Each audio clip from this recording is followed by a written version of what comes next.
Germany आपको लेके। उधर हमारे नुमाइंदे हैं मोहतरम मुनव्वर साहब, उनसे बातचीत करेंगे। इससे पहले कि अगर अभी तक आपने हमारा ये टीवी चैनल सब्सक्राइब नहीं किया तो सब्सक्राइब भी करें और शेयर भी करें। हास्ता वास्ता पंजाब इंटरनेशनल। अस्सलाम वालेकुम वरहमतुल्लाहि वबरकातुहू। वालेकुम सलाम नीम साहब वरहमतुल्लाहि वबरकातुहू। और मुनव्वर साहब कैसे हैं? जी ठीक है, आप सुनाए। ठीक है अल्हम्दुलिल्लाह। अच्छा मुनव्वर साहब, हमें जो जो जर्मन में जो उबर के टैक्सी ड्राइवर हैं या फ्रैंकफर्ट के टैक्सी ड्राइवर हैं उनके बारे में थोड़ा सा बताएं कि उनकी अभी इस वक्त क्या सूरत हाल है। जी, टैक्सियों के हालात बहुत खराब हो गए हैं। और जो नॉर्मल टैक्सी जो मतलब उबर है, जो आजकल एक नई टैक्सी चली है जर्मनी में, और उसके बाद उनके अंदर से एक दो और किस्मों की टैक्सियां चली हैं। जी। उनके हालात बहुत खराब हैं और काम नहीं रहा। आज मेरी टैक्सी ड्राइवरों से बहुत सारी मुलाकातें हुई हैं और उन्होंने बोला है कि हमारे हालात जो है बहुत खराब हो चुके हैं, काम ही नहीं रहा। और दूसरा, उनके अंदर एक अजीब किस्म का खौफ और राज पाया गया है टैक्सी ड्राइवरों के अंदर। वो एक अपने अंदर एक खौफ सा महसूस करते हैं। वो कहते हैं कि जब हम काम जाते हैं, सारा दिन काम करके घर को वापस लौटते हैं, तो जो हमारी बीवी है या हमारे मतलब फ्राउन है, उनको फ्राउन कहते हैं जर्मन जबान में, और वो हमारे साथ अच्छा सलूक नहीं करती, इसलिए कि उनको एक खौफ और आस होता है कि एक टैक्सी ड्राइवर बाहर ड्राइविंग करके आया है, कोई वायरस घर के अंदर ना लाया हो, जिससे उनके बच्चे भी खौफ और आस में हो जाते हैं और उनकी बीवियां भी खौफ और आस में होती हैं और उनसे बड़ा बदसलूकी से औरतें उनके बस बहुत गलत तरीके से उनके साथ सलूक करती हैं और उनको कहती हैं सो फौरन आप बाथरूम में जाओ और पहले बात करके और फिर अंदर आके अपने घर में आके बैठ के बच्चों के साथ आप खाना खा सकते हो। इस तरह आप घर में दाखिल नहीं हो सकते, हमें आपसे एक डर लगता है। अच्छा। और जितने भी जी पाकिस्तानी ड्राइवर हैं, टैक्सी ड्राइवर जर्मन में, उनके उनकी बीवियों के अंदर, उनकी फैमिलियों के अंदर और उनके अंदर एक अजीब किस्म की खौफनाक की एक मतलब फजा कायम कौन है। लगी हुई है। अच्छा। हाँ जी। खौफ और राज की फजा कायम है। अच्छा।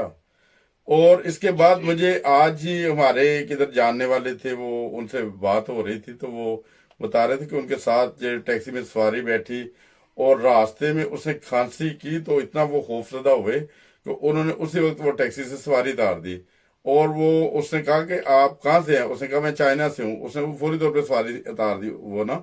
मगर कुछ लोग मैंने पिछले दिनों में देखा था, एक दोस्त थे वो फ्रैंकफर्ट की शायद टैक्सी वाले थे या कोई और जर्मन की टैक्सी थी, वो बकायदा स्प्रे कर रहे थे और बकायदा उन्होंने मास्क पहना हुआ था, बकायदा उसके हाथ साफ करवाए जो कस्टमर के। मैं सब कुछ देख के मेरे एक दिल में ख्याल आ रहा था, अगर यही इंसान खांसी कर दे, अगर खुदा न खास्ता ऐसे कोरोना हो तो वो खांसी कर देगा, वो तो इतने जरासीम भर देगा उसके अंदर, वो टैक्सी के अंदर, कि आइंदा आने वाले कई घंटों या कई दिनों तक उसकी जरासीम ही नहीं खत्म होंगी। तो इसके बारे में क्या कहते हैं कि। जी जी, ये बिल्कुल ऐसे ही है।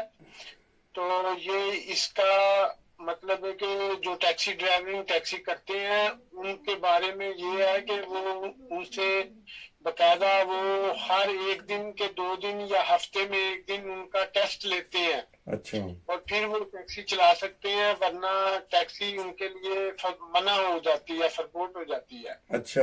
और ये बात बिल्कुल आपकी ऐसे ही है, ठीक है, लेकिन इससे वो टैक्सी ड्राइवरों के एक हफ्ते में अंदर या 2 दिन के बाद वो एक डॉक्टर के पास जाते हैं, उधर अपना वो टेस्ट वगैरह करते हैं, जो भी वो उनको ब्लड देना होगा, पेशाब वगैरह या ऐसे उनके टेस्ट हैं, वो डॉक्टर लेते हैं। 2-3 दिन के बाद फिर वो टैक्सी चला सकते हैं, वरना उनके पास टैक्सी वो चलाने की इजाजत खत्म हो जाती है, फिर अच्छा। कोई टैक्सी नहीं चला सकते। हर एक हफ्ते के बाद टैक्सी ड्राइवर को अपना टेस्ट कराना होगा कि कहीं इसको कोरोना तो नहीं। अच्छा। इसकी वजह से भी टैक्सी ड्राइवर बहुत परेशान है जी। सही। और इसी तरह मैं आज खुद बाहर गया था तो मैंने खुद देखा है जहाँ से वो पैसे निकालते हैं मशीनें, उनको कई कई मशीनों को बंद किया हुआ है। और कल ही मैं एक वीडियो देख रहा था कि एक बंदे को शायद कोरोना वायरस होगा, वो अपने वो थूक जो है वो जो होती है अंडरग्राउंड की, जैसे वो ट्रेनें वगैरह होती हैं उधर वो जगह जगह पे लगा रहा था, और जहाँ पे हैंडल होते हैं लोग पकड़ते हैं। اور اسی طرح کچھ لوگ جنہیں اس بیماری کا پتہ چل جاتا ہے، انہیں ہو گئی ہے، وہ پبلک ٹرانسپورٹ میں بھی اسے چاہتے ہیں کہ وہ دوسرے لوگوں کو بھی لگ جائے، وہ اپنا لب وغیرہ جو تھوک ہوتی ہے وہ ان ڈنڈوں کے اوپر لگا دیتے ہیں، اور یا جیسے پیسے نکالنے والی مشینیں ان کے اوپر لگا دیتے ہیں۔ اور دوستوں سے درخواست ہے کہ وہ کوشش کریں کہ سینیٹائزر رکھیں۔ سینیٹائزر تو مل نہیں رہا، جو ویٹ ٹشو ہوتا ہے، جو گیلا سا ہوتا ہے، اس کے ساتھ کم از کم صاف کر کے وہ پیسے وغیرہ نکالنے کے لیے استعمال کریں مشینیں نا۔ تو اس کے بارے میں آپ کیا کہنا چاہتے ہیں کچھ؟ جی جی، یہ بالکل آپ کی بات بالکل ٹھیک ہے، ایسے ہی ہو رہا ہے۔ اب کوئی پتہ نہیں ہوتا کون انسان بیمار ہے، اور بعض کا اس طرح بھی نشئی سے لوگ ہوتے ہیں، اور بعض لوگ ایسے آتے ہیں اور وہ لگا جاتے ہیں ادھر تھوک وغیرہ بہت ساری چیزوں پہ، اور اس طرح دوسروں کے ہاتھ بھی ادھر لگ جاتے ہیں، اس سے بھی کرونا پھیلنے کے خدشات ہیں۔ اس کے لیے زیادہ تر اب میں نے آج دیکھا ہے بہت سارے لوگوں کو، انہوں نے دستانے پہن لیے ہیں پلاسٹک کے، بہت سارے لوگوں نے، صحیح اور اس کے ذریعے سے وہ جا رہے ہیں آج کل مارکیٹوں میں شاپنگ کرنے کے لیے، اور دوسرے کئی اداروں پہ میں نے بہت سارے ایسے لوگ دیکھے ہیں جو مریض ہیں، مختلف بیماریوں میں مبتلا ہیں، اور ان کو کرونا لگنے میں بہت جلدی خدشات ہوتے ہیں، اور وہ اپنی حفاظت کرتے ہیں، اور ہاتھوں میں وہ پلاسٹک کے دستانے انہوں نے پہنے ہوئے ہیں، اس لیے وہ گھروں میں دستانے پہن کے باہر نکلتے ہیں۔ بہت سارے لوگ آج میں نے بازاروں میں، بینکوں میں، اور دفتروں میں اور مارکیٹوں میں دیکھے ہیں۔ صحیح۔ اور اس کے بعد ایک اور دوستوں سے درخواست ہے کہ اگر جائے نماز بھی گھر میں استعمال کرتے ہیں نماز پڑھنے کے لیے، جیسے کہ آج کل حکم ہے کہ وہ بہتر ہے کہ گھروں میں نماز پڑھیں، تو وہ جائے نماز بھی ہر کوئی اپنا اپنا استعمال کرے۔ اس لیے جب ہم جائے نماز بچھاتے ہیں، اس کے اندر جب سانس لیتے ہیں، اور وہ ڈائریکٹ اگر کسی کو خدا نخواستہ کرونا ہو تو وہ ڈائریکٹ جراثیم جو جان ماز میں جائیں گے، اگر ہم جان ماز بدلیں گے تو وہ ایک کے دوسرے میں منتقل ہو جائیں گے جراثیم نا۔ تو ہمیں احتیاط کرنی چاہیے۔ اگر کوئی صف کے اوپر نماز پڑھتا ہے، جیسے مساجد میں بھی، اب اگر کسی جگہ پہ ابھی پڑھ رہے ہیں تو وہ مسجد میں بھی جائیں تو اپنا جائے لے کے جائیں، جائے نماز لے کے جائیں، ورنہ وہ ایسا ہوگا وہ کارپیٹ میں چلے جائیں گے جراثیم، یا صف میں چلے جائیں گے، اس سے دوسرے لوگوں میں منتقل ہوں گے۔ احتیاطی تدابیر جتنی ہیں وہ کریں۔ تو اور کچھ کہنا چاہتے ہیں منور صاحب؟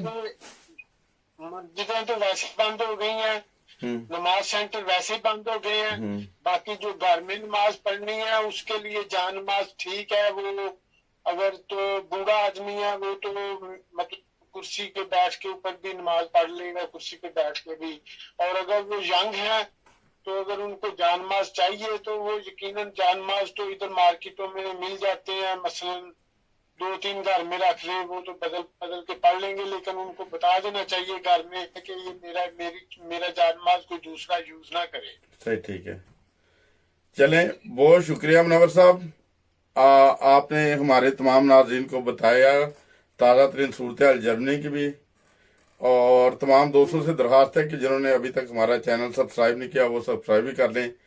یہ ویڈیو میں ایک کے بعد بعد تھوڑی دیر کے بعد دوسری چڑھاؤں گا، تو دونوں ویڈیو دیکھیں، دونوں میں کچھ ہدایات ہیں، اور ان کے اوپر اگر ہو سکے تو آپ کوشش کریں عمل کرنے کی۔ تو جزاک اللہ منور صاحب۔ آپ کا بھی شکریہ، تھینک یو ویری مچ۔ جی، پھر ملاقات ہوگی انشاءاللہ باقی پروگراموں میں انشاءاللہ تعالیٰ۔ چلو، جزاک اللہ، بہت شکریہ۔ یہ ہمارے نمائندے تھے جرمنی سے منور صاحب۔ تو ابھی سب سے بہت بہت مہربانی، جزاک اللہ، اور خدا حافظ۔ دعا میں یاد رکھیے گا۔ آپ کا ہوسٹ، آپ کا دوست مرزا نعیم۔ السلام علیکم ورحمۃ اللہ وبرکاتہ۔